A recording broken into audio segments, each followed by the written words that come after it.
Fala galera, uma boa tarde, um forte abraço a todos. Pessoal, no vídeo de hoje a gente vai falar sobre o que é uma VPS.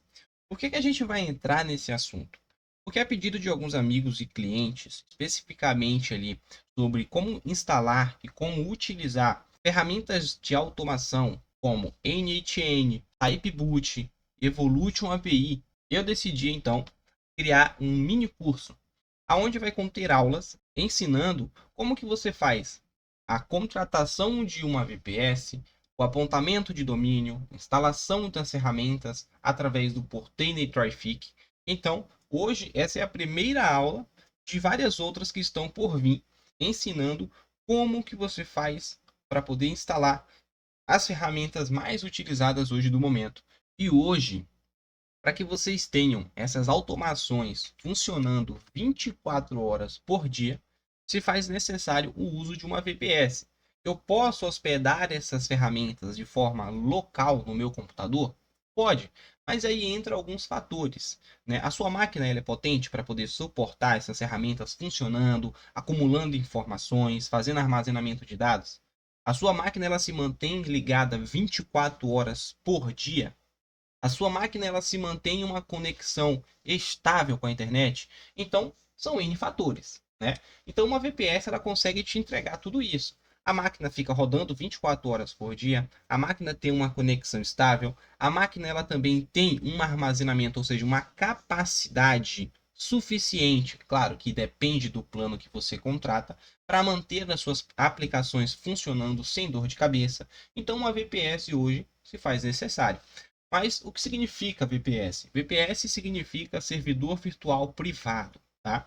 Vou explicar para vocês aqui, utilizando o exemplo da minha máquina. Vamos utilizar aqui o exemplo onde essa é a minha máquina. Claro, essa imagem é uma imagem ilustrativa, porém as especificações da máquina são o que hoje eu tenho disponíveis na minha máquina. Um CPU com 10 núcleos, um SSD com 1 TB de armazenamento e 16 GB de memória RAM.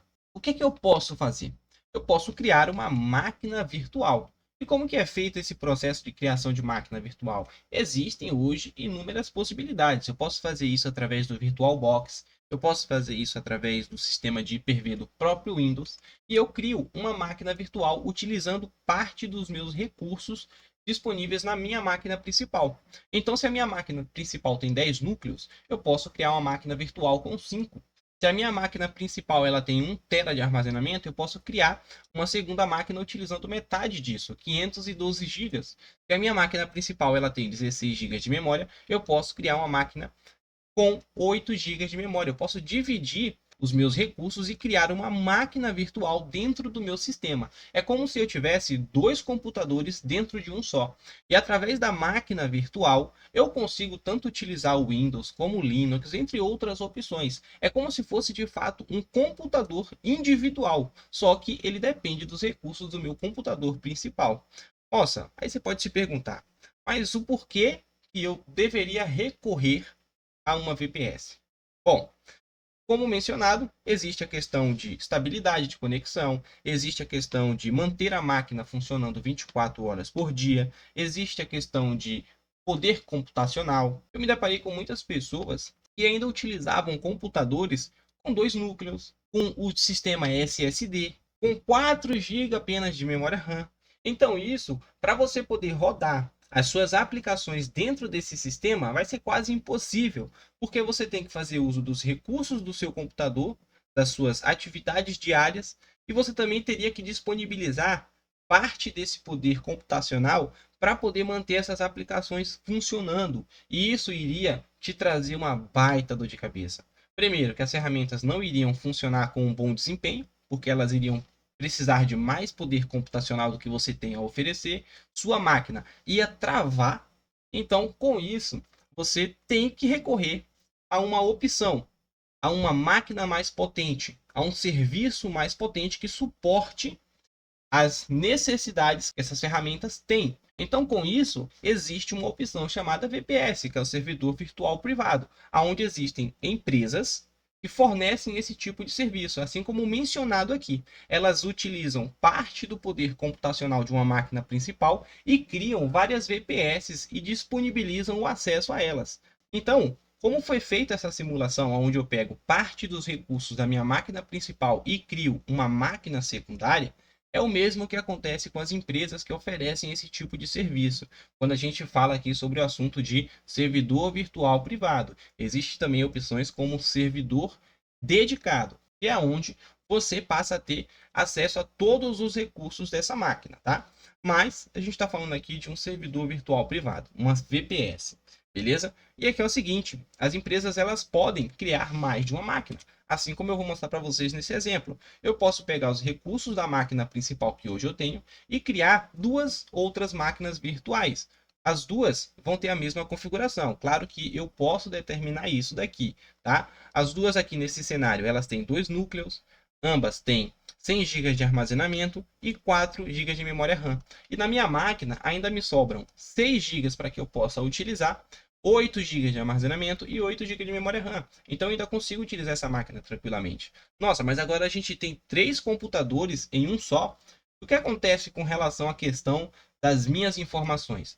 Todas as informações são armazenadas de forma individual. Como dito, cada máquina dessa daqui são como se fossem um computador. É um computador individual. As informações, os seus arquivos, eles são armazenados de forma independente, ou seja, individual. Só você vai ter acesso. Digamos que você está tendo acesso à VPS 1 e o João está tendo acesso à VPS 2. O que o João faz na VPS 2 não interfere na minha máquina principal e nem interfere na sua, porque as informações e os conteúdos já foram determinados. Tudo é salvo dentro desse espaço de armazenamento. Ele vai ter acesso apenas aos dois núcleos. Então, digamos que as aplicações dele ultrapassam. Não tem como ele puxar do seu nem puxar do meu, porque aqui já foi determinado como que seria. Tá? E ele tem acesso aos 4 GB de memória RAM. Então, tudo que acontece dentro dessa máquina não vai interferir nem na minha e nem na sua. O mesmo se aplica na sua máquina. Ela não interfere na minha e nem na do João. O mesmo acontece com a minha máquina principal. O que eu faço aqui dentro não vai interferir na sua máquina e nem na máquina do João. Claro que, se você precisa de mais poder computacional, você recorre à máquina principal, ou seja, o responsável da máquina principal, e fala: olha só, eu preciso de mais 2 núcleos, e o que é que eu posso fazer? Eu posso diminuir desses 6 aqui, eu posso remover 2 núcleos e adicionar o seu. Então, basicamente, isso aqui é uma explicação bem resumida, bem simples, para que vocês entendam, tá?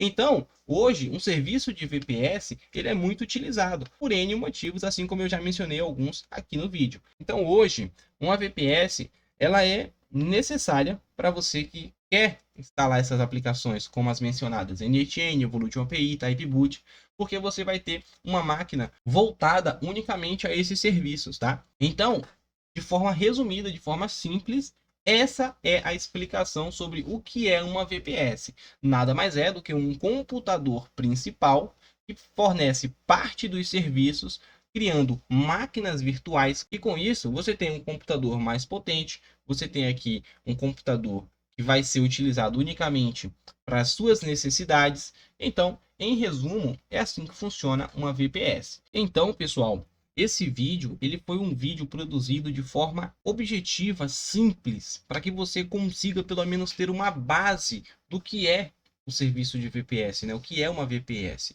Coisas que a gente tem que levar em consideração quando a gente faz a contratação de uma VPS. Se você busca por um serviço de qualidade, você tem que levar em consideração a questão de qual é o tipo de CPU, qual é o tipo de SSD, o tipo de armazenamento. Pode ser um HD, pode ser um SSD, pode ser um NVMe, existem suas diferenças. Qual é o tipo de memória RAM. Então são coisas que, se você for realmente buscar por algo que vai te entregar uma excelente qualidade, você tem que buscar conhecer o serviço antes de fazer a contratação, beleza? Você tem que buscar de fato se aprofundar em cada uma dessas informações para que você realmente tenha a certeza de que você está contratando um serviço de qualidade. E na descrição eu vou deixar para vocês aí duas opções. Uma opção mais custo-benefício, que é o que a gente vai utilizar no vídeo de contratação de um serviço de VPS, mas também vou deixar para vocês uma excelente opção, que até mesmo é a minha recomendação, de fato, para você que quer colocar as suas aplicações em modo de produção, você que busca um serviço de qualidade,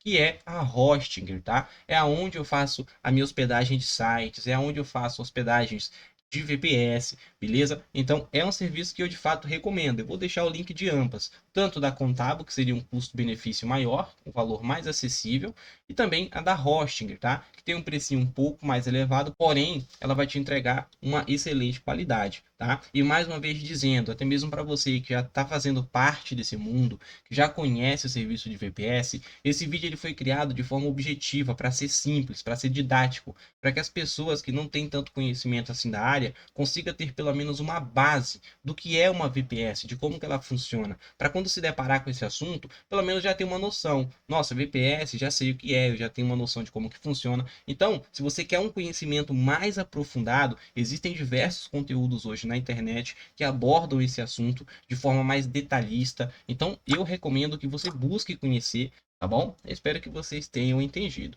Então, isso daqui é o começo de uma série de vídeos que a gente vai trazer relacionada à questão dessas ferramentas de automação para que você consiga dar os primeiros passos nessa área.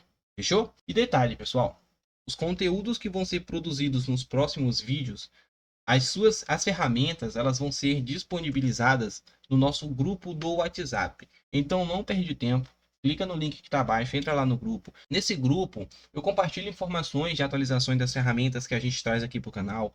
Eu compartilho oportunidades de negócio. Então você só tem a ganhar, tá bom? Então não perde tempo, se posiciona e detalhe, não esquece de deixar o seu like. Vamos colocar aqui uma meta de 10 likes para o próximo vídeo.